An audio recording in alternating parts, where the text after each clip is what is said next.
ರಾಯಚೂರು ಜಿಲ್ಲೆಯ ಮಾನ್ವಿ ಪಟ್ಟಣದ ಪುರಸಭೆ ಕಚೇರಿ ಹಾಗೂ ಕ್ರೀಡಾಂಗಣದಲ್ಲಿ 80ನೇ ಸ್ವಾತಂತ್ರ್ಯ ದಿನಾಚರಣೆಯನ್ನ ಬಹಳ ಸಂಭ್ರಮದಿಂದ ಆಚರಿಸಲಾಗಿದ್ದು, ಶಾಸಕ ಹಂಪಯ್ಯ ನಾಯಕ್ ಅವರು ಧ್ವಜಾರೋಹಣ ನೆರವೇರಿಸಿ ಮಹಾನ್ ನಾಯಕರಿಗೆ ಪುಷ್ಪಾರ್ಚನೆ ಸಲ್ಲಿಸಿದ್ದಾರೆ.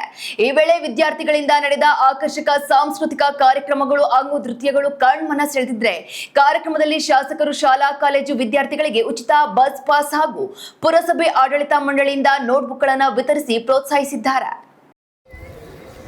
ನೋಡಿದಾಗ ಭಾಳ ನಮಗೆ ಆನಂದ ಅನಿಸ್ತದೆ. ಈ ಒಂದು 80 ವರ್ಷನೇ ಸ್ವಾತಂತ್ರ್ಯ ದಿನಾಚರಣೆಯ ಸಂದರ್ಭದಲ್ಲಿ ನಾವೆಲ್ಲರೂ ನಮ್ಮ ಹಿರಿಯರು ಹಾಕಿಕೊಟ್ಟ ದಾರಿಯಲ್ಲಿ ನಡೆದುಕೊಂಡ್ರೆ ಭಾಳ ಉತ್ತಮವಾದಂಥದ್ದು ಮತ್ತು ನಮಗೆ ಸುಖಮಯ ಒಂದು ದಾರಿ ತೋರ್ತಕ್ಕಂಥ ರೀತಿಯಲ್ಲಿ ಮಾಡ್ತದೆ ಅಂತಕ್ಕಂಥ ಮಾತು ಹೇಳ್ತೀವಿ. ಇವತ್ತು ನಮ್ಮ ಹಿರಿಯರಾದಂಥ ಎಲ್ಲರೂ ಇವತ್ತು ಗಾಂಧೀಜಿಯವರಾಗಿರ್ಬೋದು, ವಲ್ಲಭಭಾಯಿ ಪಟೇಲ್ ಅವರು, ಸುಭಾಷ್ ಚಂದ್ರ ಬೋಸ್ ಆಗಿರ್ಬೋದು, ಅಬ್ದುಲ್ ಕಲಾಂ ಆಜಾದ್ ಅವರು, ಇವರೆಲ್ಲರೂ ದೇಶಕ್ಕಾಗಿ ಹೋರಾಡಿ ನಮಗೆ ಸ್ವಾತಂತ್ರ್ಯ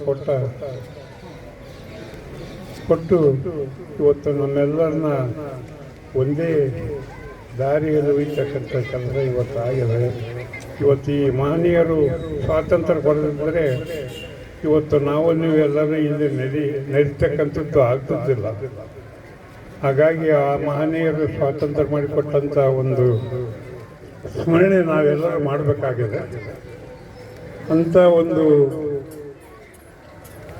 80ನೇ ಸ್ವಾತಂತ್ರ್ಯ ದಿನೋತ್ಸವ ನಾವು ಆಚರಣೆ ಮಾಡ್ತಕ್ಕಂಥದ್ದು ಭಾಳ ಏಕೆ ಅಂತ ನಾನು ಈ ಸಂದರ್ಭದಲ್ಲಿ ಹೇಳಕ್ಕೆ ಇಷ್ಟಪಡ್ತೀನಿ.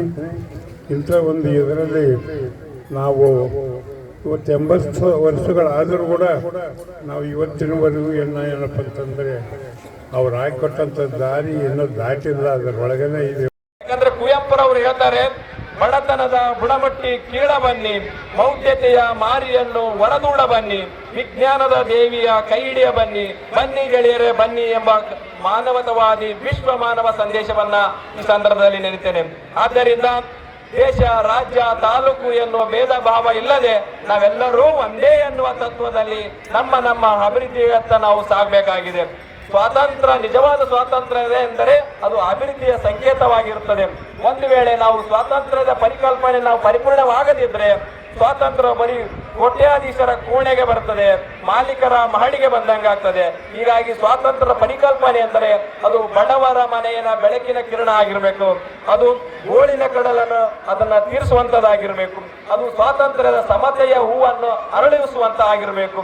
ಹೀಗಾಗಿ ಇಂಥ ಸ್ವಾತಂತ್ರ್ಯದ ಸಂದರ್ಭದಲ್ಲಿ ನಮ್ಮ ಮಾನ್ವಿ ತಾಲೂಕು ಕೂಡ ವಿವಿಧ ಕ್ಷೇತ್ರದಲ್ಲಿ ಮುನ್ನಡೆಯನ್ನು ಸಾಧಿಸ್ತಾ ಇದೆ.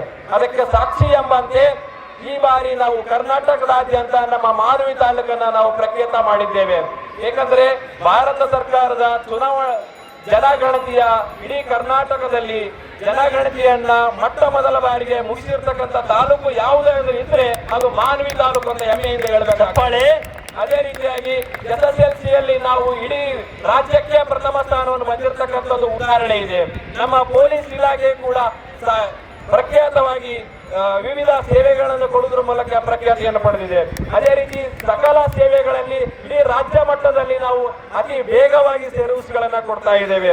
ಹೀಗಾಗಿ ಮತ್ತು ನಮ್ಮ ತಾಯಿ ಮತ್ತು ಮಕ್ಕಳ ಆಸ್ಪತ್ರೆಯಲ್ಲಿ ಕೂಡ ಉತ್ತಮ ವೈದ್ಯರ ಮೂಲಕ ನಾವು ರಾಜ್ಯ ಮಟ್ಟದಲ್ಲಿ ಕೂಡ ನಮ್ಮ ಆಸ್ಪತ್ರೆಯನ್ನ ಪ್ರಖ್ಯಾತ ಮಾಡಿದ್ದೇವೆ.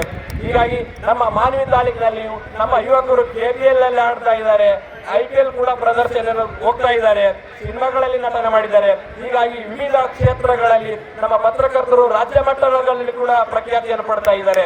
ಹೀಗಾಗಿ ಹೆಮ್ಮೆಯಿಂದ ನಾವು ಮಾನ್ವಿ ತಾಲೂಕಿನ ಮುಂದಿನ ದಿನಮಾನಗಳಲ್ಲಿ ಅಭಿವೃದ್ಧಿಯತ್ತ ಈ ಸಂದರ್ಭದಲ್ಲಿ ಕೊಂಡೊಯ್ಯೋಣ ಅಂತ ಸಂದರ್ಭ ತಿಳಿಸುತ್ತಾ, ಸರ್ವ ಆಡಳಿತಕ್ಕೆ ಸಹಕಾರ ನೀಡಿರ್ತಕ್ಕಂಥ ಎಲ್ಲ ಸಾರ್ವಜನಿಕರು ಈ ಸಂದರ್ಭದಲ್ಲಿ ಅನಂತ ಕೃತಜ್ಞತೆಗಳನ್ನು ತಿಳಿಸುತ್ತಾ ತಮ್ಮೆಲ್ಲರಿಗೂ ಮತ್ತೊಮ್ಮೆ 80ನೇ ಸ್ವಾತಂತ್ರ್ಯ ದಿನಾಚರಣೆಯ ಹಾರ್ದಿಕ ಶುಭಾಶಯಗಳನ್ನು ತಿಳಿಸುತ್ತೇನೆ.